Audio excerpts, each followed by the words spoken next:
welcome back to FinTalk. In today's episode, we're talking about people strategy and AI, a little bit different to our usual topics relating to finance. We're making a little bit of a shift.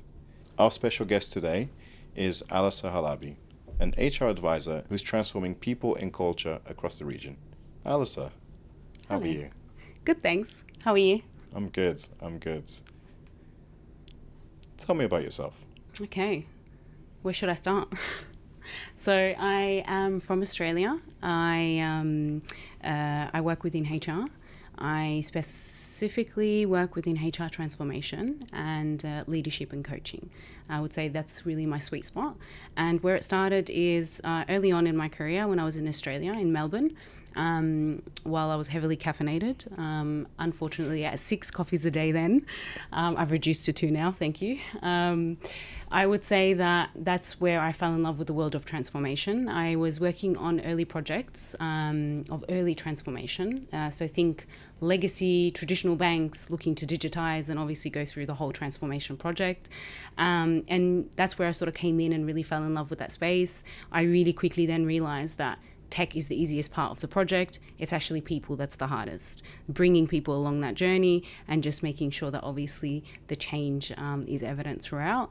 And I realized also that real transformation happens when people, purpose and process aligns, and that's really when you get the sweet spot of transformation and change. I then moved across to Europe and I worked on more transformation projects, and then I landed in the sandpit. So it was just before COVID, and I quickly thought I probably made the mistake of my life moving here, but then it was the best thing that ever happened to me throughout my career. I landed at a time where obviously the world was going through COVID, but this region was seeing significant sort of changes.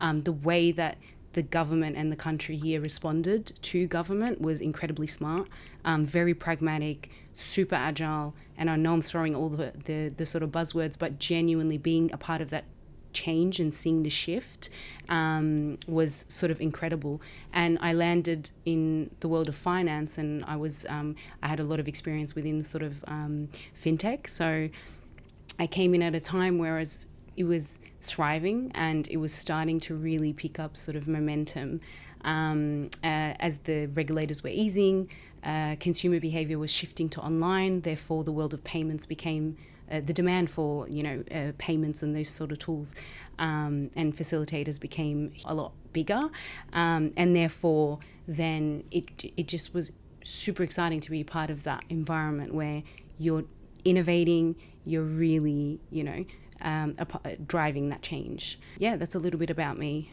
Ali, we work in very different departments, but there's always an element of synergy. For example, payroll is a mix of HR and finance. How much synergy do you believe there is between the finance function and the people function? Look, I would say that when we segment the two departments, or any departments within a business, is actually when we start to look at it in a very fragmented and silo way. Everything in the business, for it to be seamless and for it to then serve the greater good of, and be directly correlated to strategy or, the broader sense of what the business objectives are, there needs to be that cross-functional. There's a link between each department. And when I look at HR and sort of finance specifically, most of the CFOs I've worked with directly has been conversations around, okay, how are we looking at workforce planning as a whole? How are we looking at the costs of FTEs and all sorts of stuff. Exactly. Yeah. Specifically when it comes to when you're looking at specific projects within the business and you're looking to then build an operating model around that. I work directly with finance, with the CFO in place in order to either offset certain costs. Should we set this up offshore? Should we look at sort of contractors in this space?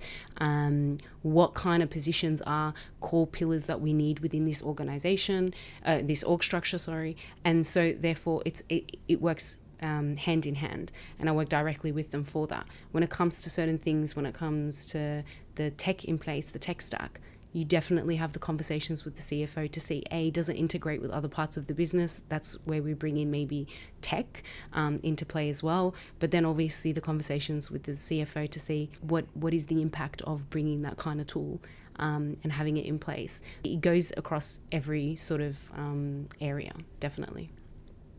And then obviously you have your reward, your succession planning, and when you're doing the whole talent management piece, the CFO needs to be on board with that because it definitely comes out of their budgets.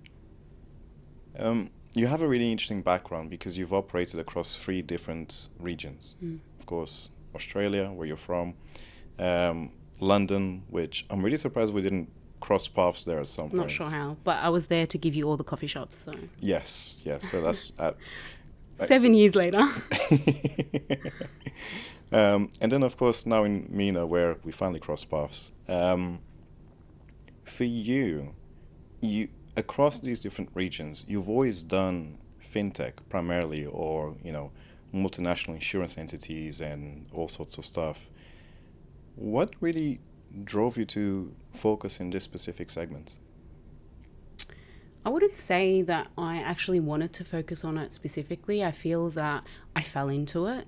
When you just, the opportunities sort of open up and then you learn about a space. I mean, if I want to fast forward to when I touched down in MENA, it really was a time where consumer behavior was changing and therefore everybody was going online. Everything was being digitized and, all these apps were coming about. And obviously that's when the likes of Kareem as a unicorn was being built in this region. And so I was very fortunate to come into the space where I'm really able to, I guess, create impact, really be in an innovative space where you're able to actually create change and build foundation from the ground up really quickly.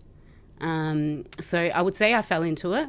I am definitely industry agnostic, and I'd say that my skills are transferable, but I do really enjoy the tech space and specifically within fintech, more the sort of fintech payment space, and that's primarily because things move quite quickly. But I do a lot of work within government as well, and obviously I've worked across startup as well as enterprise level, so transferable skills, and it depends. This is where you have to, I guess, really cater the people strategy because it can't be stagnant. It needs to sort of change with the business and depending on the business model. So you've just explained that you kind of just landed in the fintech space. And whilst I believe that, you've landed and rolled with it and really made it your own, right? Which is really interesting. HR is significantly different depending on the region you're in.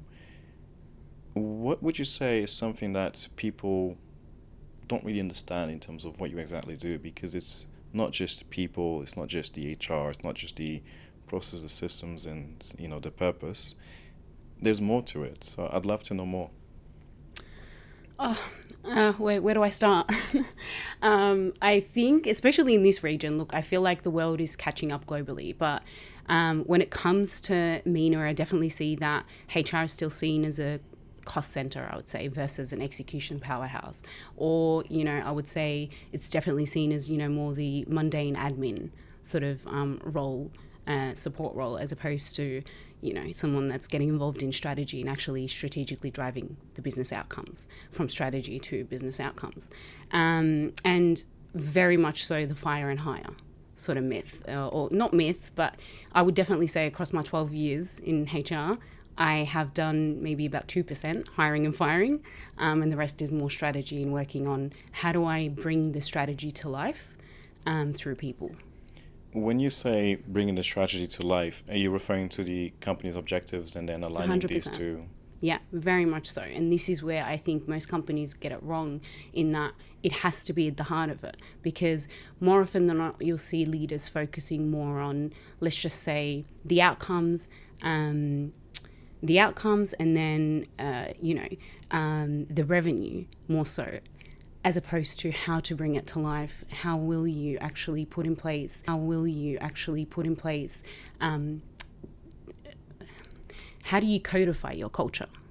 And your culture really is how you execute. So good leaders, the best leaders out there, what they do is they shape culture. And then culture drives behavior, daily behavior, day-to-day behaviors, not just values on a wall. We're talking every day. You see it in meetings, you see it when decisions are being made, you see it when change is happening, how people actually then pivot and change. It is very much in line with values and the company's values, and it's codified in their culture, day to day. And then that will then drive results. That's what actually delivers results. So HR and culture, and I'd say your values, is very much your operating system, day to day. I think that is beautifully well put. And I want to take the other approach, which is what or when that's not in place. So from your experience, you've just mentioned, more than a decade in the space, which is amazing. Thank you. What's broken in businesses in general when they're looking to scale? Well, if you really think about it, when change is happening, and usually when you're looking to scale and you're in a hyper growth phase, it's not like you planned for it. You're definitely working towards that, but it happens very quickly. And then when that happens, that change is what actually exposes your culture and your gaps. Where are the gaps in your culture? It's usually exposed during the times of change. And that's where you need to change and pivot and really be agile and pragmatic enough to, I'm using all the buzzwords, but really that's when you have to put that into action. And again, I will say this again and again and again, because I always say it to leaders. Culture is not static. It has to actually evolve with the business as it evolves. So what works for 20 people is not going to work for 200. So that means realigning. What are your leadership values? What are your leadership competencies? And how do we measure our leadership sort of skills within that kind of operating model? It's really interesting that you mentioned the number of people as well. I was at a workshop this week, and we were identifying different ICPs for different set of businesses and so forth. This wasn't finance related or HR related. It was more of a strategic workshop for the clients. And we noticed that there was a very clear breakup in terms of the scalability of different customers or different clients in this case. The 0 to 20 people, 20 to 75, 75 to 250.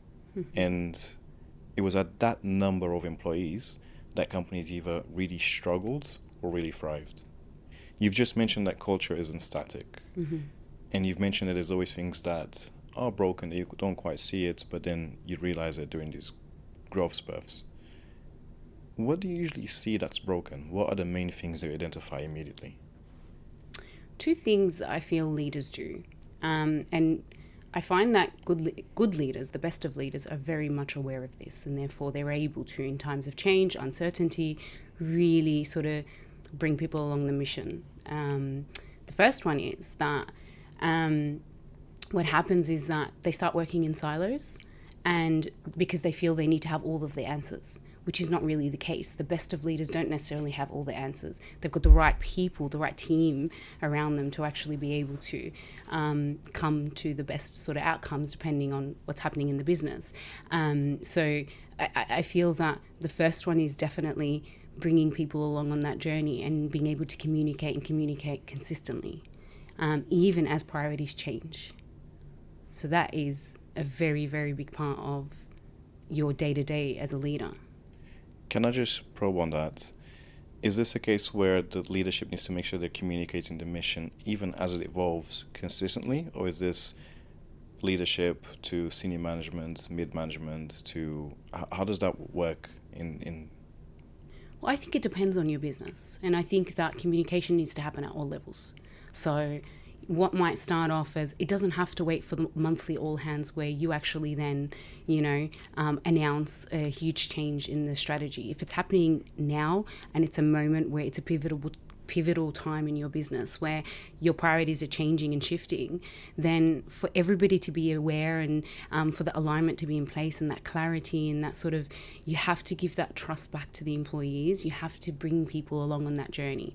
And so jumping out, and just sort of booking a session, you have to be agile enough to book a session and, keep people informed And then at every level within the business, that discussion needs to be had and reiterated so that everybody's brought along on that journey. Think about it in one way. So you've got, in times of change, times of uncertainty, where you've had businesses going through a very uncertain time, how do you feel as an employee when you have a leader that has not come out at any level within the business, has not come out and shared with you, what are the priorities? Where are we going? What's changing? There's a bit of Chinese whispers happening. And then everybody starts working in silos and it becomes a bit uncertain. You feel a bit disengaged. You feel a bit demotivated. You're not sure if the work you're doing on the day-to-day currently actually fits into the strategy at all. And then you almost don't feel safe in your role either. So how does that help anyone? So to combat that, a really good leader will actually step in during those times and communicate. We're changing, and this is what's happening. And the best of leaders actually also, during times of uncertainty, when they don't have the answers, it's the art of slowing down just enough to align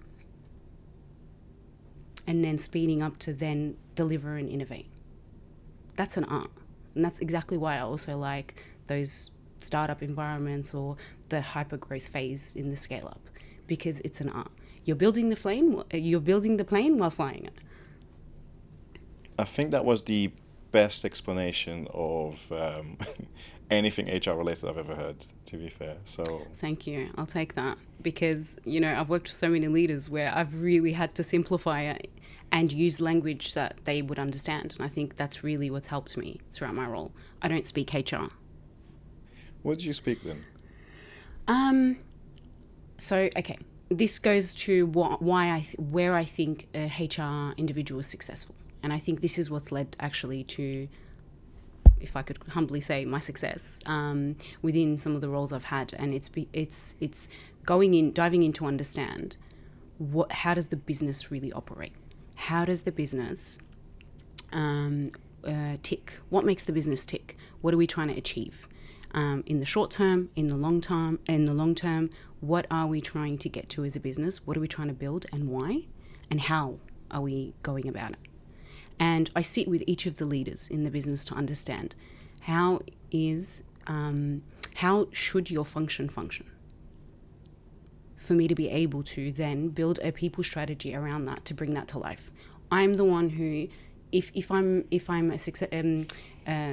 to build a successful HR or let's say people strategy, if you want to use modern terms, people strategy, it needs to reflect the business and what we're trying to achieve. So I really need to understand the very essence of what we're trying to create, where's our vision, and what are we trying to build here?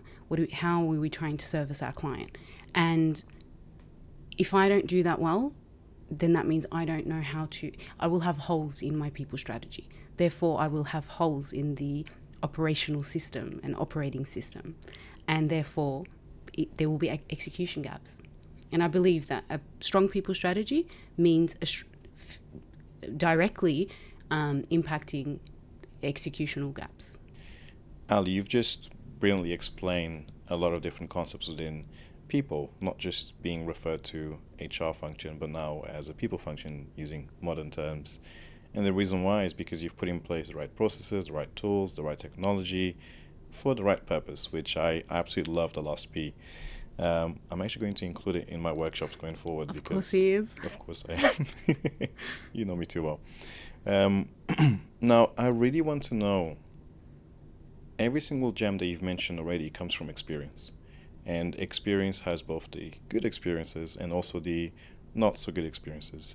Have you been in a place or a position where you've really had to come through and work on these transformational changes to help the business get out of a not so nice phase? Yes, very much so. And I think that this is where you have to pull out all of the stops. It usually makes it harder. So what I love is when it's a startup environment and you're building from scratch, and it's a lot easier than to scale seamlessly if the people strategy was there from the foundations were built from the very beginning. So usually it's a lot harder when you're coming in to sort of fix the gaps in the culture or post a change or post a growth sort of period, coming in to then look at where are the gaps in your culture, that's usually a lot harder. And that's usually where we come in. I mean, I can give you many different examples across, the UAE or even Saudi, because there's a lot. But I think that we're starting to pay a lot more attention to it. And the good thing is that we're starting to have these conversations, HR and that whole narrative around it just being more of a cost center is changing. So how do we bring the people strategy from the very beginning, or at a point where it's able to really drive that change and we endorse it as a business? So some of the examples that I've really seen are the ones where you've come in and everybody's an advocate of it. So you've got, whether it's board members or at an executive level, CEO, and, across the sort of C-suite, you have people that really believe that there needs to be a cultural shift. There are gaps, and how do we fix them? So this is where it makes it a lot easier for you to come in and really look at where are the gaps in the people strategy and how do I fix it. And one of the things that we do is obviously amongst the surveys that we do in speaking to the employees and really looking at I would say, speaking to the execs and looking at how the leadership sort of team also interacts and aligns, you would really go in and understand how is the business working and operating, and does that really truly reflect what is on a strategy slide somewhere. Is it in line with the business objectives and the goals? And you then really look at the different sort of layers of what makes up the people strategy. So you're looking at from the moment you engage a candidate to the moment that they exit the company, they've joined and they've exited. What does that journey look like? Is that a seamless journey? Do we have automation in place? Have we adopted the right tools in order to make it a seamless employee experience and to keep the employee engaged? So that's kind of on the basic level of making sure you automate your HR admin so that you can focus on augmenting HR strategy. And then you look at obviously things like, do you have values in place? Are your values just nice, pretty sort of things on the wall, or are they being lived out by your leaders and then obviously by your employees as well? Because leadership sets the tone as well. So you have to look at it top down, bottom up. And in terms of values, you need to make sure that it also reflects, because more often than not, they're fluffy values that don't truly reflect the business. So if you value collaboration, make sure it's in your values and make sure it comes to life every single day. You're working cross-functionally across departments when it comes to projects. You are collaborating with feedback on real life tasks that really truly that are in line with what it is you need to achieve at the top level. Then we look at things like, if your CEO's goals or the goals and the objectives that are set at the top level are not cascaded down to your interns' KPIs, what is he doing there? What is he or she doing there? That needs to be directly linked and it needs to be cascaded. So you need goals and you need OKRs, KPIs that are in line with the business goals and directions. And it's okay for them to change. And as they change, that needs to happen in real time. And then you look at feedback also, making sure that obviously you've got the right feedback loops in place. Feedback shouldn't happen once a year during an annual review. That's not relevant to everything you've done over the last 6 months. I would say that is the most disheartening thing for both a manager or, a people sort of leader and the employee. They both don't understand the purpose of it, and it doesn't drive, any productive output. It's counterproductive, actually.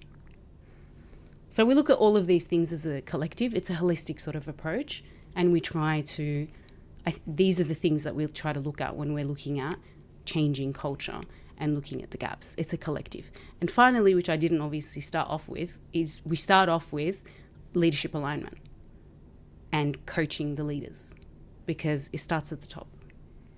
Where do leaders usually go wrong? Is it a case where they have too much ego?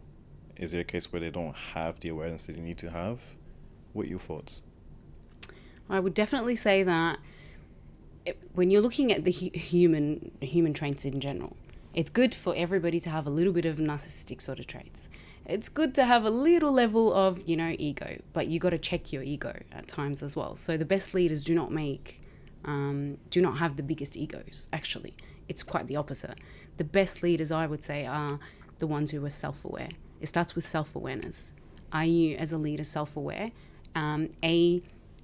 Aware of your own, have you done your SWOT analysis? Are you aware of your limitations, your areas of growth, your strengths? And then you surround yourself with a team that complements that. And then within that, do you understand the impact that you have on your team, on those around you? Do you lift them up when you come in? How do you show up? Because how you show up as a leader sets the tone. You as a leader show up, you shape culture every day. And when you shape culture, what happens is it drives the daily behaviors. And those daily behaviors are what actually deliver directly your results that are sitting at a strategic level as your goals, CEO goals on your scorecard. It's as simple as that, really. How do you show up every day? So self-awareness, huge. I'm going to ask you a personal question here, Ali. How do you think you show up on a daily basis? I mean, for the most part, I would say I am an incredibly passionate person. So when I show up, I definitely, we all have our good days, we all have our bad days, but more often than not, I show up and I'm there to make the most of the day and really seize any opportunity that comes my way. Sounds really fluffy, but if that means that it's a stressful day and there's a conflict at hand, I'm the first one there, with the team, rolling up my sleeves to make sure that, we get to the bottom of it and we reach a solution, or at least, a resolution. So I'd say that every day I try to show up with and win. And, I never say I hope for a good day. I always wish for and hope and pray for the strength to endure a bad one, because I'll make it a good day. One of the things that you and I talk about, when we're out for coffees, catching up and talking about, our ventures and our personal lives, is always the alignment that we have in terms of the way that we operate, but also the intent that we have when we do operate, which is we're here to serve others as well as serving ourselves. And that was immediately clear, the answer that you gave me to the question that I asked you. So I just wanted to commend you for that, Ali. I really appreciate it. And I think, servant leadership is definitely, I'd say that it's something I aspire to and I definitely try to implement in my leadership style. And I try to pass on to others that I do coach. Because I think that it's level 5 leadership for a reason. It's a very hard level to attain. And I definitely think that it's a skill set that not everybody can have. Ali, what would you say are the emotional and operational costs of poor leadership? I think they're massive, actually. And I'm really glad we touched on that, because it definitely starts with leadership. How you show up for the team really matters, especially during times of change, during times of uncertainty. And I think we touched on it quite a lot throughout the episode.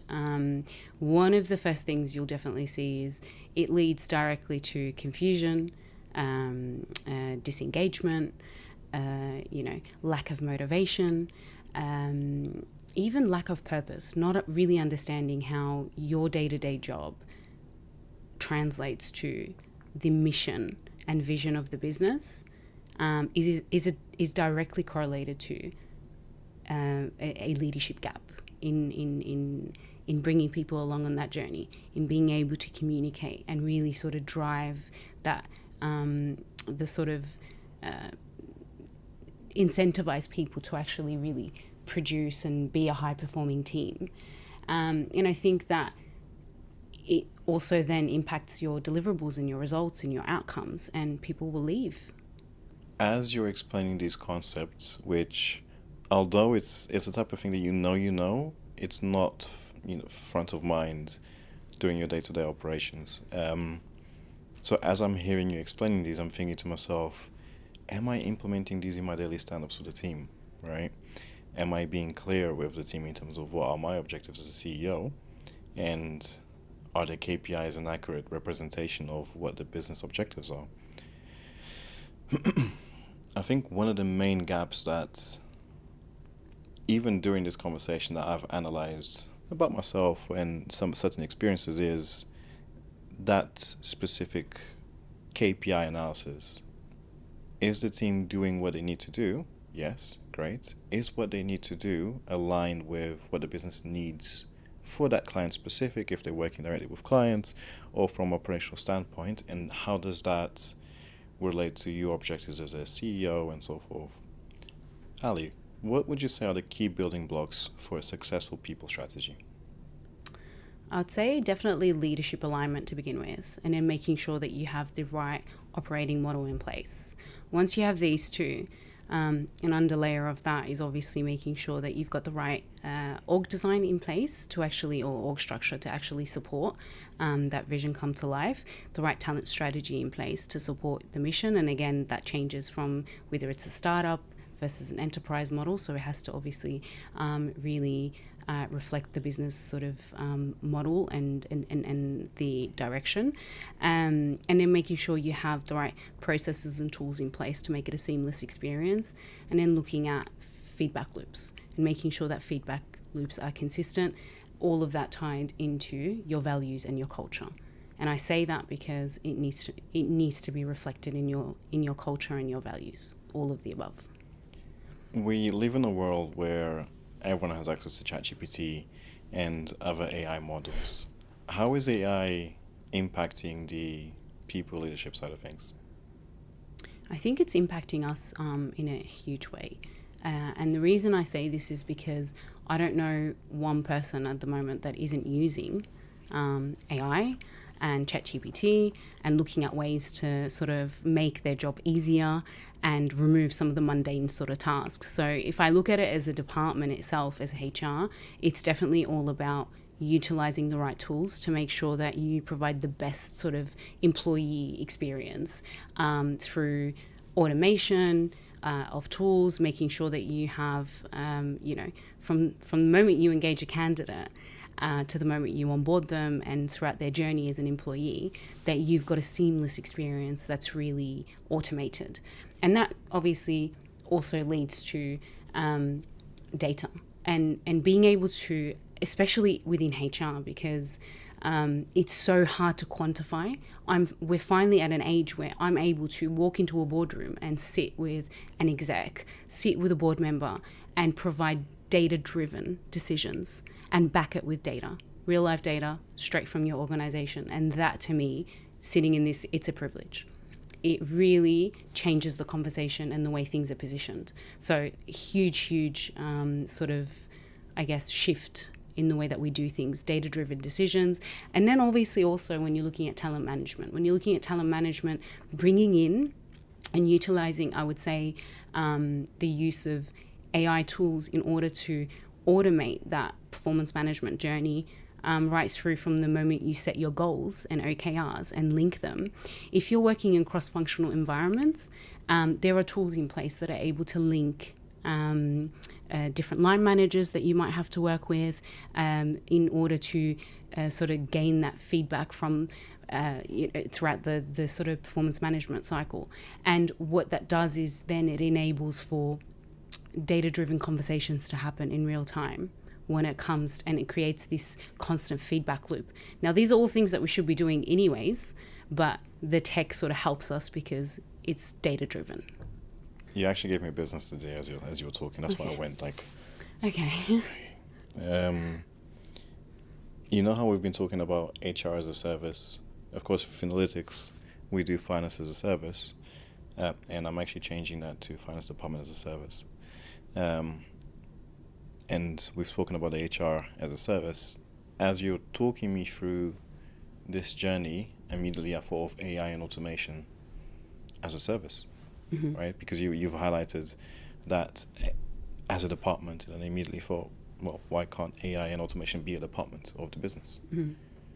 Ali, what's one shift you wish every CEO would make when it comes to their people strategy? I'd say as a business in general, stop viewing HR as a cost center and start viewing it as an execution powerhouse. This is one of the biggest things that I would like every CEO sort of take away and really make sure that they understand that when it comes to the people strategy, a strong one, is there to actually help with your execution gaps, is there to really materialize and bring your vision to life through the people. It is very much your operating system and, how you as a business will deliver through your people. And a strong one will make sure that happens. What happens if they don't do it? When it's not done right, usually that's when you're brought in quite late, because after a painful it's then more reactive. It's reactive to, a high turnover rate, or not being able to meet deadlines, and not being able to build that high performance team, disengaged employees, or high turnover rate. And that's where it's kind of reflected. So if you want to combat that and really avoid that, bring HR along the journey early, make sure they're in that conversation. And I would also tell HR individuals that nerd out when it comes to the business or the industry that you're in. If you're in finance, go learn about finance. What is it in payments that's happening at the moment? What kind of tech stack are they using? What are, the things that make or break within that space, so that you understand the fundamentals of the business and how it then needs to operate, and then build that people strategy around that. I was going to ask a question, which was, what would you say to these individuals to do? And you immediately said, before I asked a question, you immediately said, bring HR into the conversation early. How exactly does that dynamic work when the CEO and HR aren't necessarily aligned? What would you advise both of them to do?